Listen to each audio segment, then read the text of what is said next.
Hey guys, it's Dramatic Pickles, and today I'm going to be sharing with you my top 10 albums from the 2000s, from this previous decade.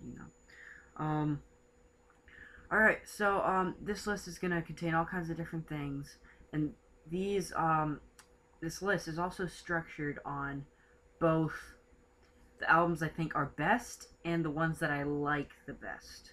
Now, those are completely different things. I'm serious. Those are completely different things, but I'm judging this list off of both of them. So, that's what you're going to be seeing today.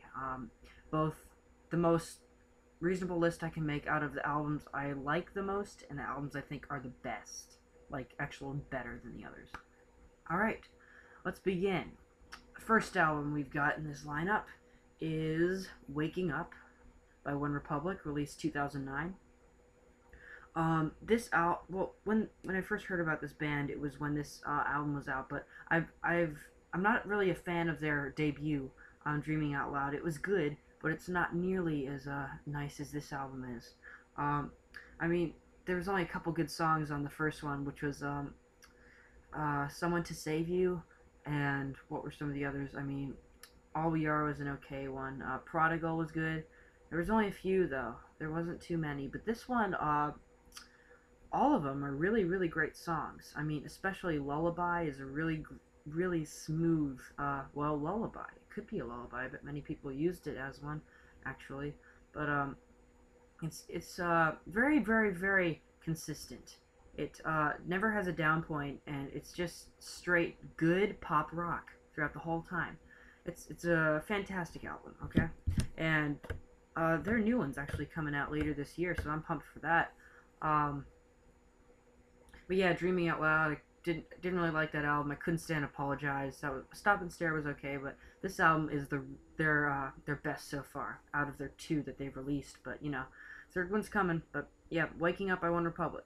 All right, the next one is, how am I gonna pronounce this? Well, this is Sigur Rós, but this album is parenthetically titled, what should I call it? Brackets. It's just two brackets. That's the title of the album, but it's their parenthetically titled album, and this is definitely my favorite album by Sigur Rós. It's really like very, very like almost lonely sound to it, and some of the parts can get really, really loud and intense, but it's never like fast music, but it's all like really hard hitting sometimes. But it's I really like the vibe, like the whole lonely vibe of it.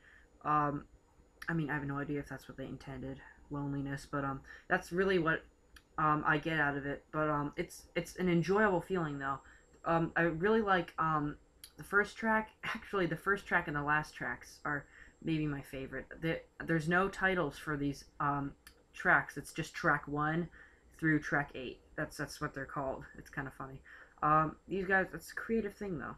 But yes, I really applaud these guys for being so. I mean, minimalist, but at the same time, just being exceptional. I mean, it's just great music in this one. Super simple, but great. All right, the next album is probably one you've never heard of before. It's called Dreams by the Whitest Boy Alive. That's a pretty I don't know whether to call that band name cool or weird or adventurous, or I don't know, but it's a pretty cool band name, but that's way off the subject. Let's see. So this album, well, kind of like the last one, is very, very, very, very simple, very minimalist kind of structures and everything. I think the most instruments you ever get at once is a keyboard, a guitar, a bass, and drums, and you can easily pick out each one. There's no, it's like the complete opposite of heavy production. It's the least amount of production you can have. The You can always hear the drums, you can always hear the keyboard. Well, there's not keyboard in every song, but I mean, usually almost all these songs is just drums, then sorry, the drums, guitar, and bass. That's really all it is almost the whole time. And then they add a keyboard for maybe two tracks. But the frontman's voice, I'm really a fan of. It's like this kind of like subdued, but still very smooth, smooth singing. It's very it's very nice to listen to.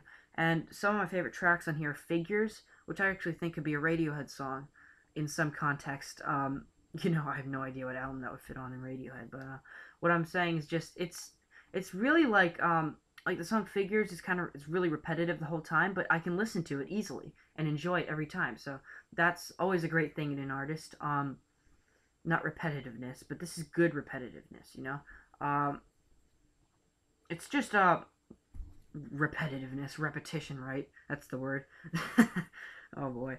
Well, I just gotta say, I'm really a fan of how simple but effective this album was. That's kind of what I said about the last one, the Sigur Rós one, but this is in much different respect. This is again, a very simple but enjoyable album. You can always go back to this album and get a very nice, enjoyable listen. I love it, love it, love it. Dreams by the Whitest Boy Alive. Alright, the next one is The Resistance by Muse.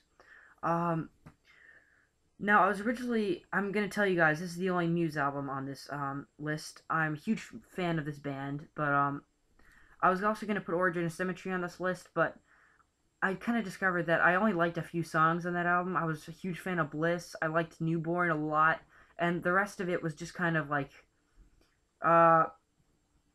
like a pass to me. But it might grow on me. But I discovered I wasn't really listening to that album as a whole. I was just listening to a couple tracks. So, but this album is a complete, very nice album in a complete sense.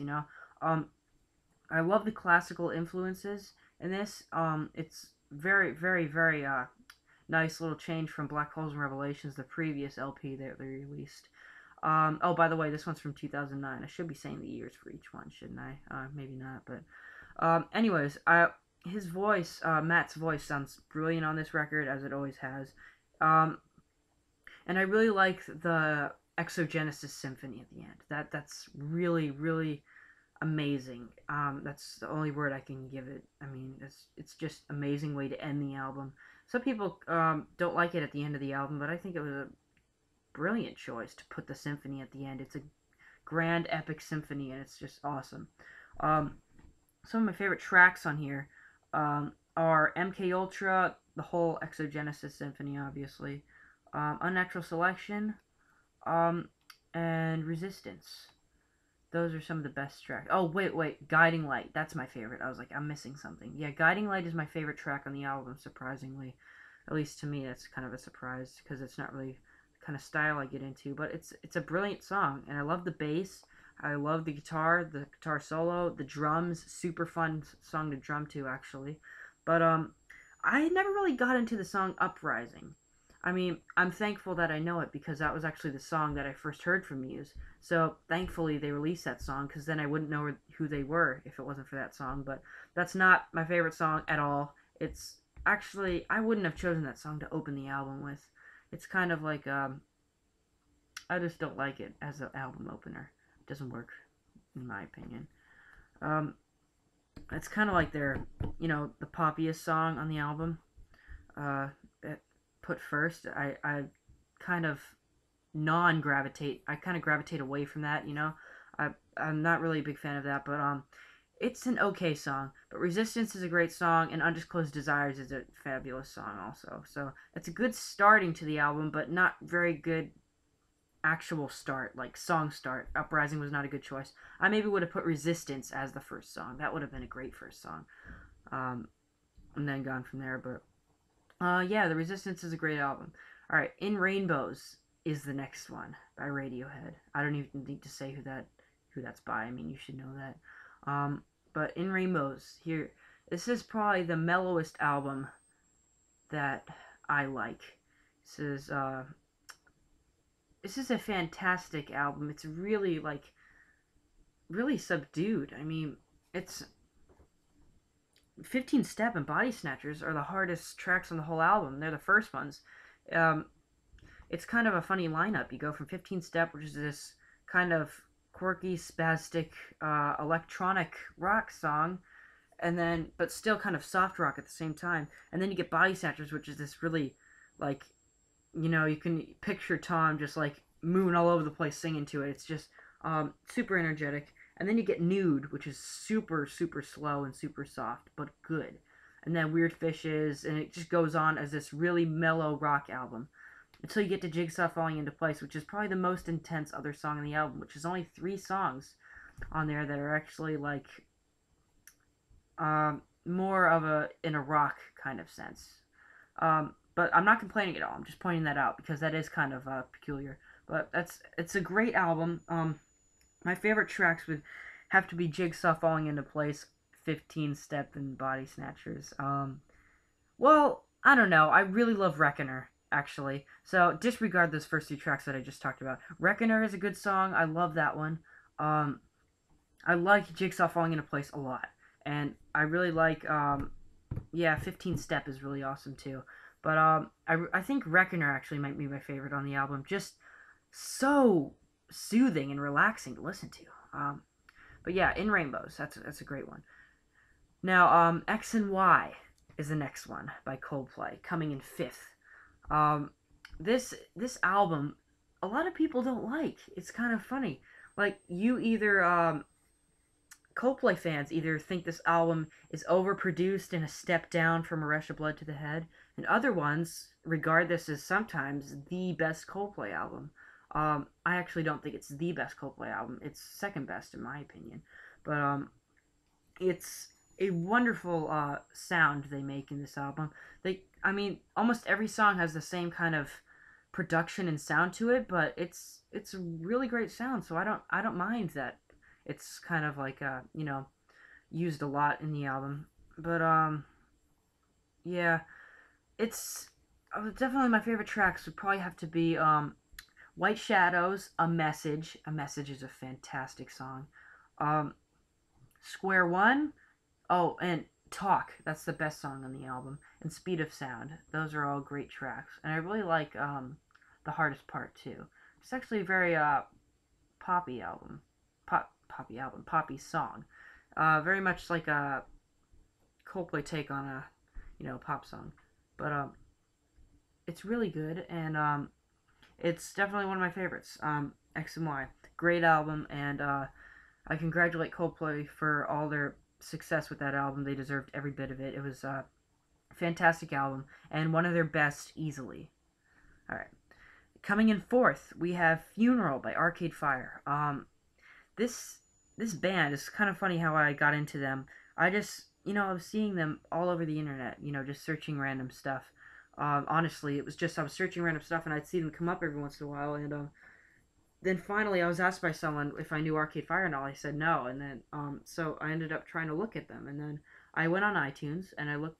Funeral was their most popular album, well, their most acclaimed album, and I listened only to the song "Wake Up," the 30-second clip of it, and then just deciding for that 30-second clip, I bought the whole album because I'd heard such great things about it. And Wake Up sounded awesome. So I bought the whole album, and I ended up loving it. And look, it's coming in 4th. It's my favorite albums of the 2000s. That's a major feat. But some of the best songs on this album, definitely Wake Up, Neighborhood 1. I mean, all the Neighborhood songs are great. I think my least favorite is Crown of Love. That one's just a bit boring to me, but that's the only song on the album that falls short. All the rest are just magnificent. I really like also Seven Kettles, Neighborhood 4. That's a great acoustic song. It just makes you feel like you're, I don't know, sitting in a house on the countryside looking at the sunset, and you're surrounded by a forest. It kind of makes you feel like that.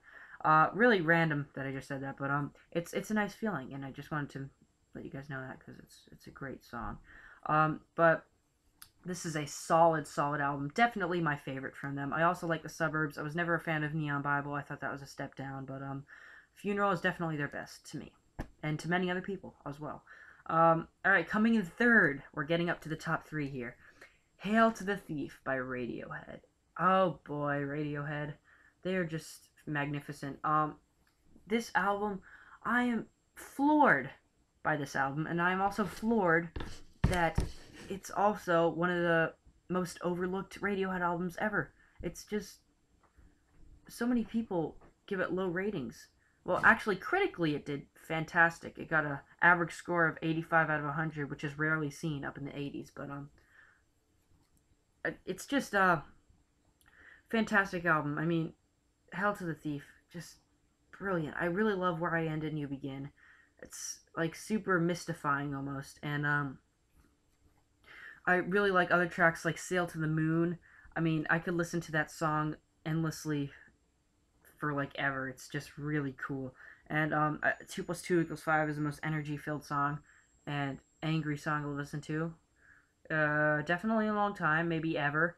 But yeah, this album is just.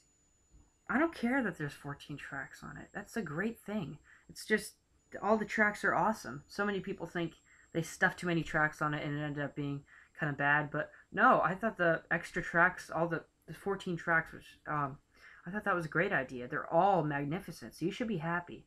And The Wolf at the Door, it's a magnificent ending. Just love that song too. But I love all the songs, obviously. That's why it's at 3. Um, but yeah, Hail to the Thief by Radiohead. Great, great, great, great, great. Alright, coming in second is Viva La Vida or Death and All Its Friends by Coldplay.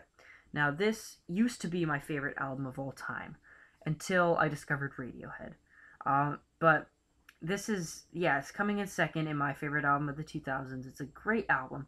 Definitely their most solid and best album to me. Actually, their new one, Milo Xyloto, is probably, I just like that one. It's just easier to listen to, but I probably like that one the best. But Viva La Vida or Death and All His Friends is definitely better than all the other albums in the sense that it's more adventurous, it's the best work, and it's the most solid, concise, consistent album they have.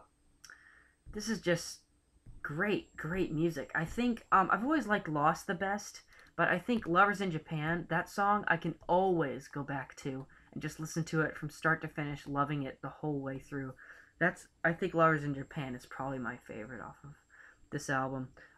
But some great tracks. I love how this album starts out. Starts out with that, that "A Light Through the Veins" by John Hopkins.